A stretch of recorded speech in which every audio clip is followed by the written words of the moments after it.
behind the camera, and we found our way to Charlotte. We're the NC Beer guys, and welcome to another episode of NC Beer Buzz. We're at 1427 South Boulevard in Charlotte today, and we're at the Beer Growler. And the Beer Growler is somewhat unique in that they are almost only a growler filling station. Yes, sir. Not exactly a bottle shop, although they have a few bottles stuck around, but they don't really advertise themselves as a bottle station. It's a growler filling station. Correct. Right. And have with us today Jessica, who's one of the co-owners, and Hoppy, and he got that name from softball, not from drinking so much beer with hops in it. And Hoppy's the manager here, and they're going to talk to us a little bit about what's going on here. And first, thanks for having us in. We appreciate the time you've taken for us. We've had a big day already. We've been at the first session of the Queen City Brewers Festival, and that was a big time. Yeah. And we're heading back for a second session later. But we thought we'd probably be here in the meantime and take a minute and see what's going on here.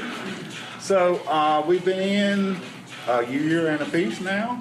No, Not 7 a year. months. 7 months, okay. And this is a franchise, is that right? Yes. Okay. And there's how many of them, and they're like all in the Southeast or what? We are the 8th store, and we're the only one outside of Georgia. Okay. So it's like Atlanta area? Or? Most of them are concentrated around Atlanta. Okay. Yeah, they have one in Savannah and then Swanee and Johns Creek and some other areas down there. And of course, you couldn't really come to North Carolina until the law changed. Correct. So were you anticipating that happening and had some plans, or did the law change? You said, "Oh, we're going to do it." We actually stumbled upon the Savannah store, and at the time, I didn't know there was any such law in North Carolina. I didn't know there wasn't a law in North Carolina. Right. You didn't know you couldn't do it. Right. And I love the concept so much that I came back and thought we should have this here. We have way more beer than they do in Georgia. There's no reason that we shouldn't have something like this here. And I love the concept because it's green, and I thought this would really benefit a lot of smaller brewers out there that don't have the capability or even the capital to be able to bottle. Right. And I thought it was a great idea. So we came back and started looking, and the franchise was easier for us. We can't quit our day jobs, so we needed. And there are several owners in it together. There's 3, and all of us have full-time jobs that we still work and this. So yeah. So they're all from the Charlotte area. All 3 owners. Yes. Okay. All of us that work here are all from the Charlotte area. So you knew the community somewhat. You knew the beer scene was growing and thriving here. Yeah, absolutely. For years and years and years. Yeah. That's great. So I referenced my version of what you are, and you talked about the concept. From the inception, what is the mission and goal? What is the point of being here? Sell beer. Yeah, Good beer. But you do it in a way everybody else doesn't do it. With the whole growler concept. Yeah, our goal is to serve beer with the flavor profile that the brewer intended. And many times people, even in craft-centric places like North Carolina, they don't really understand how, what keeps beer fresh, what can mess with the flavor of beer, temperature control, environmental control, everything else. So our goal is to maintain those standards at the highest level. And still be portable, take-home kind of beer. Right. Bring you the freshest craft beer possible. But everybody doesn't know how to handle a growler. So there's some education involved too, I guess. That's true. If your customers who either have never taken beer at home. Right. So what do you tell them about the growlers and how you put them out in the marketplace?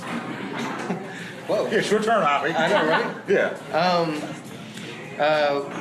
Basically give them a little how-to. If they've never been to the store before, give them a little how-to, how to clean them, and how to store them once they finish the beer. Well, go ahead and tell our viewers how do you recommend handling the growler? You rinse and clean it, and then you leave a little bit of water in the very bottom of it so nothing grows in it and keeps it a little fresh.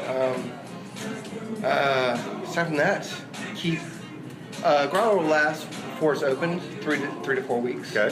How do you seal them when they go out of here? Screw tops and usually plastic seal around top. All right. If they're your own growler that we don't have plastic seal to go over that. So people can bring their own growler in for refill or fill the second time. And we'll sanitize them and make sure they're clean. And then, and if they don't have their own growler, you can sell them a growler that they can bring back later and refill. And absolutely. Okay, good. So it's got a branded growler then. They've got your growler with your name on it. Yeah, but it really doesn't matter because there's so many people out there that we've seen that have so many different types of growlers. This is really, really cool growlers actually. Right. We fill all of them. We have flip tops, we have screw caps that people can purchase. We typically do 32s and 64 ounce, but we also have a 70. 2-ounce that we have, but we fill any growler, 40 ounces. I've seen. And that's, so it's your problem to figure out how much to charge them based on whatever they get, and that gets complicated sometimes, I guess, because you've got some standard prices behind us for, I guess the prices are what? For 36 to 64. Yeah. Okay, for what we feel is a half growler and a full growler, but then they bring in these odd sizes. Yeah, we have like little growlers. small ounce, like 8 ounce or 3 ounce, that we can add to those. Okay.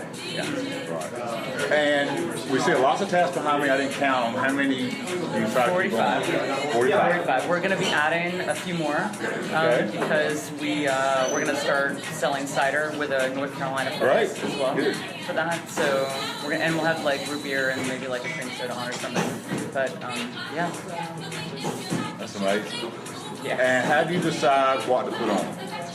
That's me. Well, that's you. Okay, that's you. That's a lot of what I do. Yeah. At first I thought I could just kind of choose whatever, but I realized that's incorrect. It does take some work, and you know, And some balance. Yeah. And what kicks today, you got to replace not necessarily what you just took off, but you got to think forward a little bit. Right. You have to be thinking at least 5 steps ahead. And you have to be aware of what you can get and what you can't. Yeah. Because that's something to pay attention to. Mm-hmm. Yeah. Talk about that. Why would you not be able to get a beer that, let's say, our viewers are used to drinking at home or sitting in the grocery store, and they come in and say, for instance, I want a Natty Green something, and maybe they couldn't get it here. Why would that probably be? Explain the distribution system to our people who may not know. Well, I know that I personally deal with 13 different distributors, and that's not counting the ones the breweries that self-distribute. So you have those to deal with. It also sometimes, depending on the distributor, depends on how much you purchase of that brand. If you purchase so much that puts you at a certain rank in the distributor system, then you'll be able to get the things that are more So you kind of got to earn your way into some places? Depends, yeah. They all have different systems, and they all do things differently. But usually we try not to keep bottled beer on tap. Because if you can easily get it in a bottle... So if you can get it in a bottle, why would you necessarily want to get a growler full? Right. Now, we have had some things like Sculpin that do well. And obviously that's bottled. Right. But it just depends. And do you have an idea if you like half or a quarter North Carolina beer or Charlotte beer, or does that factor in? You kind of always have some local stuff. Yeah, because it's so available to you locally. It's a great beer market that you're in here. It's easy to keep the majority of our beer being North Carolina. Easily, because there's so many breweries, and we meet new ones every day that they're like, oh, we booked to be in y'all's shop, so it's just a matter of us actually going to get it if we can. Yeah. And we hear that there are some brewers who don't want their beer sold in growler. Is that something you hear sometimes? Yeah. I've heard it once. Okay. Yeah. And is that because they don't appreciate that you're doing it right? Is that what you would say? Because they talk about people get it home and they don't know how to handle it, they don't know how to drink it. They let it sit. They open it and then they sit in the refrigerator for 3 weeks, and then it's not. They're afraid of their brand deterioration over time. Yeah, you would have to ask them. I mean, we said the same thing, same story to all the other breweries, and so you would have to ask them. Right. We go to great lengths to make sure that the beer that we present. Yeah, I know you do. Yeah. But everybody doesn't. I mean, a lot of people are feeling growlers. Yeah, it's really hard to tell because. So you go to the corner grocery store and get a growler. We have some grocery stores that will go unnamed. You don't know how that growler. You don't know how that growler's been handled. That's true. Yeah, that's absolutely true. And honestly, I haven't heard it directly from the brewer. These are the representatives, and so you just kind of take it and go like, okay, cool. Well, then there you go. Right. And you go to the next. Yep. There's no lack of people wanting it to be in here. That's absolutely true. So how's your reception been in Charlotte? You been satisfied? It's been wonderful. It's been extremely welcoming, as you can imagine that a local brewery opening would be, and the community kind of completely supports that. It's this camaraderie that you don't find, I don't think, in any other business really. And so that's been amazing, and our business just grows every month. It gets more and more, so we've added more staff. Right. We've and more cost. added a manager. Right. And so we've definitely done a lot, and we have a lot in the works, so we're excited. Yeah. Good. So what are the customers that come in? You've got some number of repeat generals, guys you see every week or twice a week. And then you must see every day somebody who's just stumbled in and either doesn't know craft beer or doesn't know anything about a growler. Because growlers are fairly new to North Carolina drinkers. So, like, what's the mix? Is it repeat traffic? During the early days of the week, we'll get the same repeat customers that come in. There are certain days they look online, they come with their list of beers they want to try. Is everything on? The website's kept pretty updated? Oh, yeah. As soon as we change it. Somebody wants to know what's available, they can go online. The beergrowler.net. Okay. Yep. And they have their list, they come in. Can they order online or do they need to come in to order? They can call. Yeah. Okay. Oh, yeah, if you call ahead. They can call ahead, okay. Yes.